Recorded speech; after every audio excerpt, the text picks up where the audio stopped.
Today, we're diving into data-driven strategies that fuel real business growth. My guest, Jon Morris, scaled his first company from zero to nearly $40 million and is now helping professional service firms unlock their financial potential using benchmarking insights. In today's conversation, you'll learn which key numbers you'll want to track, how to turn financial data into smart decisions, and the exact metrics that can lead to more profit and sustainable scaling. So, Jon, welcome to the show. Candy, thanks so much for having me here. Welcome to Biz Help for You, the show that saves you the expensive learning curve by providing advice from industry experts in every facet of the entrepreneurial journey. Too many small businesses collapse. According to the U.S. Census Bureau, 20% fail within their first year, and less than 35% make it to their 10th anniversary. The goal of this podcast is to change that statistic. So if you're interested in learning more to be a successful entrepreneur, tune in today. Well, I first wanted to start, I just said in your bio that you have scaled a company to $40 million. So I would love for you to talk about how did benchmarking play a role in that journey? It played a critical role in it. So if you're in the service-based industry, there are standard metrics that go back decades, long before I got into the space. And when you understand those metrics, you know that that's what your competitors are generally going to follow and going to do. So I'll give you an example. The average spend on sales and marketing is 8% of your revenue. Well, if that's the average, that means half spend more and half spend less. So we wanted a competitive advantage when it comes to spending sales and marketing as a percent of revenue. So by understanding that that was one of our key drivers, we then looked at your gross margin. And the kind of the ideal state is a 50% gross margin, which means that after your revenue, whatever you spend on your employees to do client work, freelancers, technology for client work, anything that's left over, you want to have 50%. Most of the companies that I've seen are in the 30s or low 40s. And so we put a huge emphasis on improving gross margin, which gave us more money to put into sales and marketing.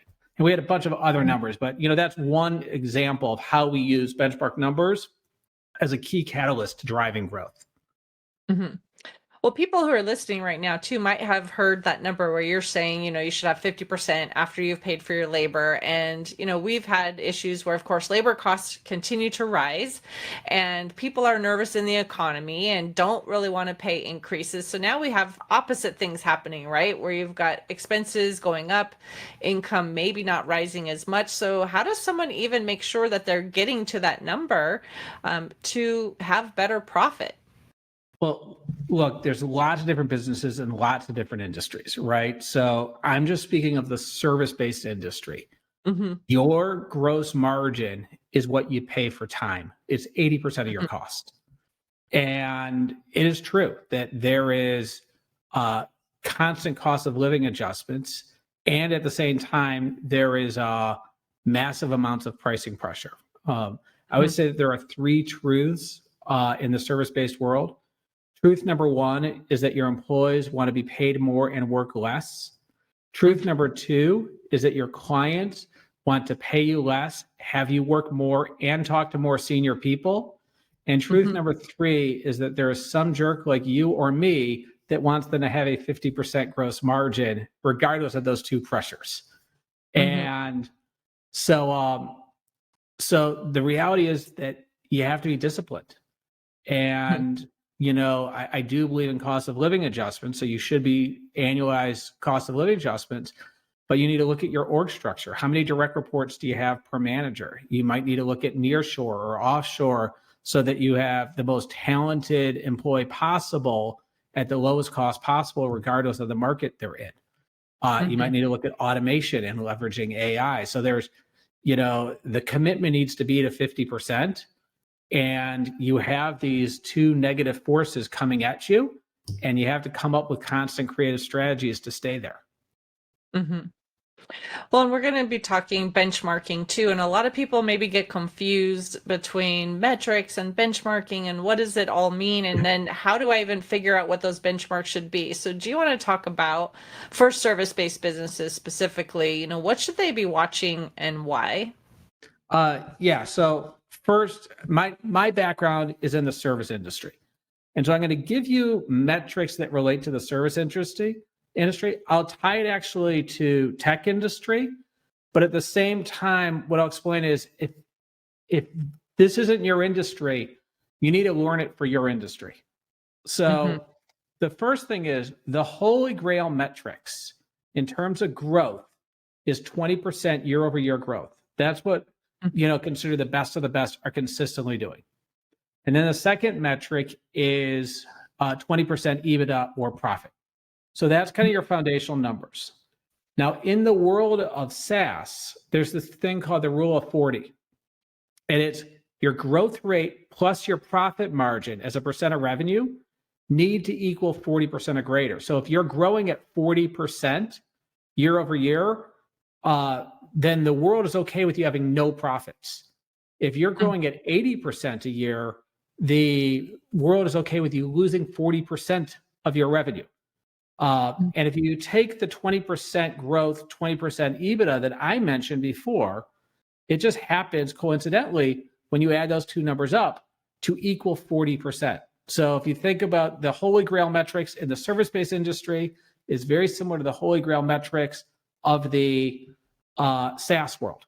So that's the first thing that I find interesting. The second one, we've already talked about gross margin.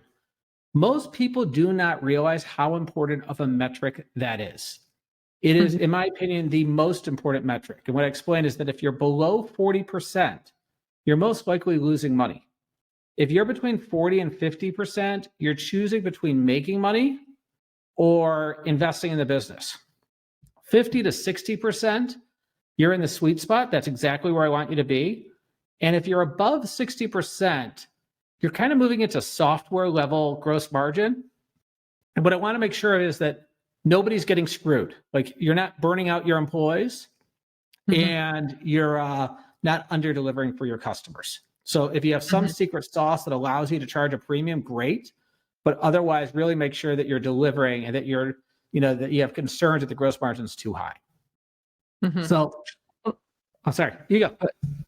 I was just going to say, some people listening may not really know how to calculate gross margin. So I would love for you maybe just to give that definition too.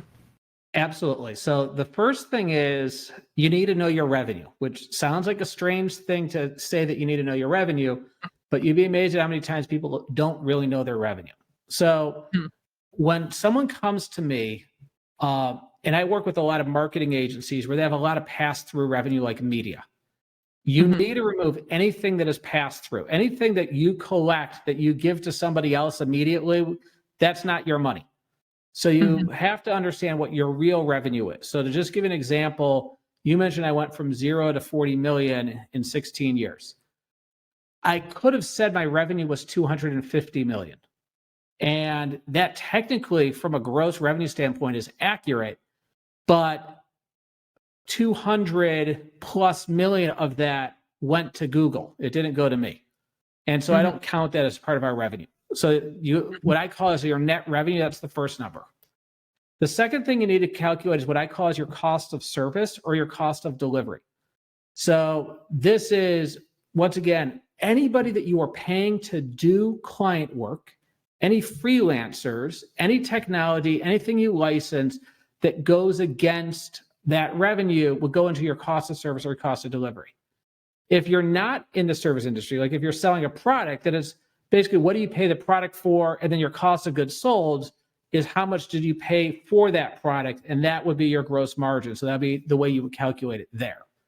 So revenue minus your cost of service equals your gross margin. And so I'll just give you an example. If you are a $20 million company and you spend $13 million on your labor and everyone to deliver for your customers, and you have 7 million left over, well, then your gross margin is 7 million, which happens to be 35% of your revenue, 7 over 20. And, I want you to be spending 10 million or less if your revenue is 20 million. So that's the next big number. Is that a good enough explanation? Anything you want to add? Yeah, there is actually one of the thoughts when you were talking about pass-through things. One of the things, I've tried to educate people on too, because we do bookkeeping and payroll and things like that too, is if you're just looking at your total deposits, you often are not completely accurate on that either, because other things could be going into there, especially if you're selling something that is a taxable product and you have sales tax included. If you're looking at your revenue coming in, and saying it's your deposits, your number could be way off because you've got sales tax in there, or other things like that too. And so that's one of the things that we try to educate on too, is make sure you said, how much is really for the products or services you're selling and how much is for other costs as well. Or credit card fees if you're charging based on credit card every month. So the idea is that you want, anything that is a cost because you sold that unit of product or service, you want to remove to get to your gross margin. So if you're doing this right and you have 50% gross margin, the next thing is you have a bunch of expenses that are not client related or customer related. This is like, both you and me, the finance department, the HR department, sales and marketing. We call it SG&A, which stands for Selling, General, and Administrative Expenses. And in the service-based industry, you want 30% of your revenue to be dedicated to all of that non-client related expenses. And I can group it in 3 nice categories. So when you think, Candy, of like the chart of accounts, I have like 3 major chart of accounts that take care of every expense. Now there's lots of sub accounts, but the first is sales and marketing. The second one is operations and finance. And when I say operations, I mean HR, legal, corporate IT, and general administrative expenses, and then the finance. And then the last one is your executive team. And I have found, whether it's 1 employee all the way up to 1,500 employees, that those 3 categories can take care of all non-client related expenses. And by doing this, then you can get to the next benchmarks. So I already mentioned 8% of your revenue is the average for what they spend on sales and marketing. The next one is 15% for operations and finance. And then the next one after that is 7% for your executive team. And so if you take 15 plus 8 plus 7, it equals 30%. So now you can see how you get to that 20% EBITDA. 50% gross margin minus 30% for your SG&A gets you that 20% EBITDA. And what I want people to think about is, if your gross margin is below 50%, let's just say it's 45%. Well, now you have to choose. If you keep your SG&A at 30%, your EBITDA drops to 15%. And so you have to make a decision of what you're going to do. Or if your sales and marketing is at 15% and everything else holds, then your EBITDA drops. So understanding if you want to grow a metric or an area, something else is going to go down. You have to decide what you want to go down. And then, you go ahead. I was just going to say, when someone is looking at their costs, where you were talking before about, the labor costs associated with doing the product or the service too, someone listening might be wondering, well, do I include workers' compensation and payroll taxes and all the things associated with that? Or is it truly just the salaries and then the rest of that is under other administrative costs? I have your all-in loaded comp goes in against that. And, when you think about hiring a person, I don't know if you ever watched Seinfeld from, back in the day, but there was an episode where Jerry was going to start charging Kramer for eating his food. And so Kramer gives him the money for the food he ate. And Jerry's like, what's this? It's only like $3. And he's like, well, I only took 1 bite of an apple. I didn't take the whole apple. And he's like, no. If you take a bite of the apple, you bought the whole apple. And it's the same thing with hiring employees. Like, even though you want all of their time to be billable and focus on doing client work, you paid for the entire employee. So if they're 80% utilized and 20% not utilized, that still shows up in your cost of service. It goes against you. Mm-hmm. Perfect. So you were going to continue with your thought and I interrupted. Sorry about that. Oh, no so worries. I'm happy to continue. There's one more benchmark that I have, and this is my own benchmark and my own recommendation. So in the service-based world, there are 1.2 million service-based companies just in the United States. No matter who you are, no matter what you do, I promise you there are hundreds of competitors, and no matter how great you think you are, you're fairly commoditized relative to your competition. So I've had the privilege of analyzing hundreds of service-based companies' books. And I can tell you, practically none of them invest in innovation. And so this is a balance sheet item. I recommend capitalizing this as opposed to going against your income statement. But I recommend 5% of your revenue is dedicated towards innovation. And the idea behind it is that your business, your service offering is better at the end of the year than it was at the beginning of the year. And a lot of times the mistake, especially in a service-based company, is the person who's doing the client work when they're not doing client work is kind of innovating along the side. I recommend that if it's a goal, then you got to put a budget against it. You got to hire people that solely do that. One of the things, that we did at Rise was we had our own sales and marketing team, even though we were a marketing agency in my last company. And I can't tell you how many times I try to have my own team who's doing client work do marketing for us. And we were always the last priority. No matter how much I wanted them to make us a top priority, when a client was yelling at them or they had a deliverable, they knew that I would never be upset that they prioritized our clients before they prioritized us. And so it's really important to build that separate sales and marketing group. So when you talk innovation, obviously part of that is the cost of the person or people, who are actually on that team. But are you talking more like software fees, looking into different technology that's available now? Like, what does innovation to you actually look like? So in the service sector, there are two types of innovation. There is something called service design, and there is something called product development technology. So I'm going to talk about service design real quickly. There is literally, and you can get a degree in it, but it is all about looking at your services and identifying what are the things that you want to innovate next that's going to make the experience or the results better for your customer. And so in this case, you might have someone who builds out your standard operating procedures. You might have someone who builds out new products or new templates. It might be AI workflow or automation. So what you just have to figure out is what are you going to focus on that's going to make the experience better? Give an example. We spent a ton of time mapping out and innovating our client onboarding experience.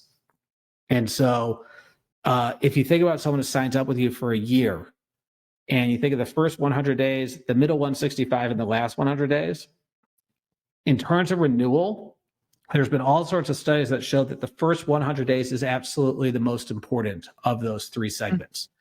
If you screw up, you don't build a goodwill bucket. And so when you make a mistake down the road, they're already pissed off. But if you crush the first 100 days and you've built a large goodwill bucket and then you make a mistake, well, they are like, oh, it's okay, not a big deal. And so, so that would be one team. And if you think about it, it's building out SOPs, it's prioritizing those SOPs so that you know what you're going to focus on next. It's then figuring out the improvements that you're going to make. Then you have templates, that are standard, like here's a standard email template, a standard PowerPoint presentation that needs to be created. Then you have to train your whole team on how this new process is going to work and make sure that they're doing it. So that's one side. And then the second side is really becoming a tech-enabled service company. So in our scenario, we built Engine BI, which is a budgeting and forecasting software specifically for service-based companies. We're launching this month, actually not this month, but this quarter. So I'm very excited about it in the next 60 days. something called LUCA, which is going to be an AI CFO for the service-based company. And so, we're really trying to think about how do we differentiate ourselves and make ourselves unique relative to the competition.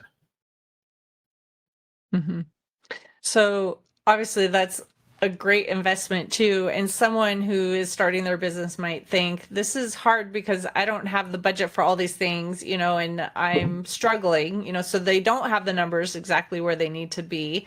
Like, what are the changes? I know you talked before about, looking at those 3 buckets and, this is going to be less if you don't do this, but are there any like hard and fast tips you have in terms of how to actually reduce some of those expenses if some things are beyond their control too, like rent you can't change, insurance you can't change, software subscriptions you can't change? Like, what can they really do to change those numbers to improve it so then they do have that extra money for the innovation?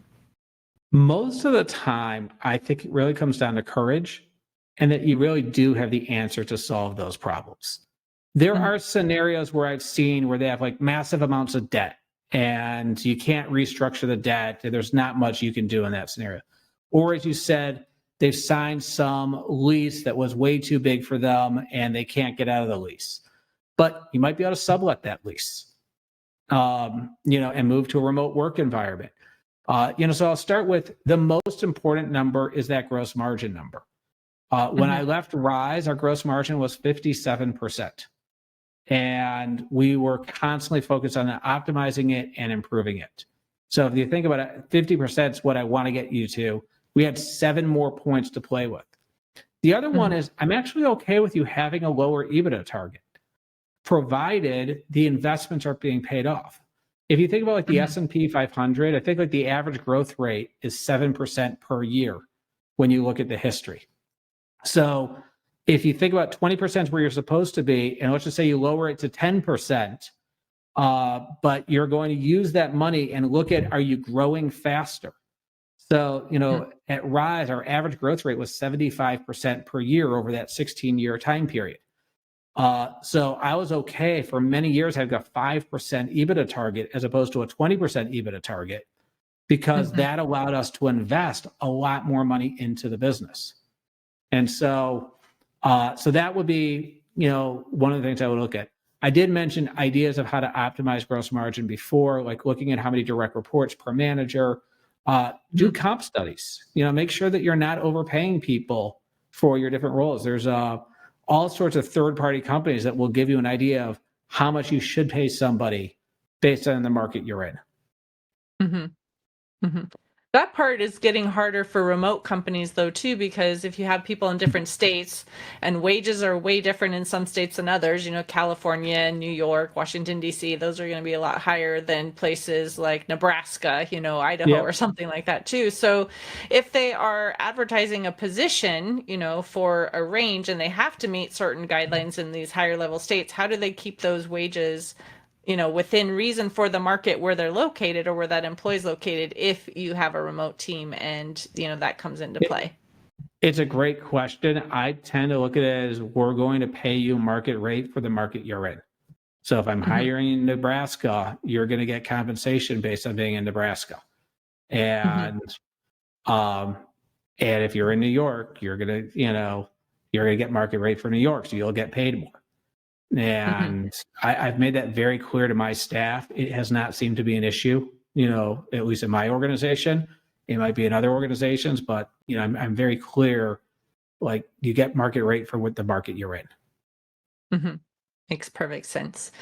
So for business owners then that are hearing about benchmarking, maybe this is new to them and they're not sure how to actually begin, do you have that first step that they can take to get this started? So 95% of the time when I look at someone's income statement, their payroll is bundled in one line item, meaning all employees are just one line on their income statement. So the very first step to do is just unbundle your payroll. Anybody that works in sales, move to sales. Anyone who works in marketing, move to marketing. Anyone who does client work, move to client work. This will be your starting point so that you can get to your gross margin and you can figure out the percentages for sales and marketing, operations and finance, and your exec team. Perfect. Well, this has been informative. I'm sure people listening who think There's, of course, some of it might sound a little bit overwhelming, but it's a great place to actually start the process, right? And so I would love to ask, do you have an offer that you would like to extend to our listeners? And if they want more information from you and they want to touch base, how can they contact you? Yeah, so a couple of things. I have a free ebook at fiscaladvocate.com. It's not like a typical 5-page ebook. It's 77 pages long. It goes through all the benchmark numbers, my budgeting and forecasting, a whole bunch of different information I find really valuable. We also, if you are over 8 figures, have a free community for professional service companies, which you can find at fiscaladvocate.com. I post regularly 3 times a week, haven't missed a week in a year.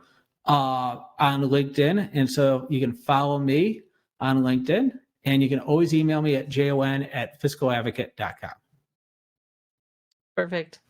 Well, thank you for being a guest on my show, Jon. I appreciate your being here and talking on this topic. I know it could be something that sounds overwhelming for business owners, especially if they're just trying to get started. And so you gave some great information for them just to be able to even start the process. So thank you. Thank you, Candy. It was great being here. And to the listener, if you enjoyed today's topic and you want to hear additional information, you can find access to exclusive content in the show notes. Thank you for tuning in today. Would you please share this episode with those you know and leave a review on your favorite platform? And if you find our show informative, would you consider being a financial sponsor to help me continue my mission to educate business owners? A link is located in the episode description, and no amount is too small.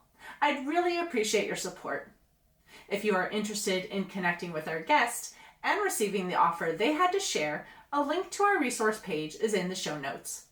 Finally, if you have any bookkeeping or payroll needs, reach out to us at 310-534-5577 or contact@abandp.com. My team and I are eager to assist you. Until next time, have a great day. Thank you for listening to Biz Help for You. Please join your host, Candy Messer, again next time. Have a terrific day.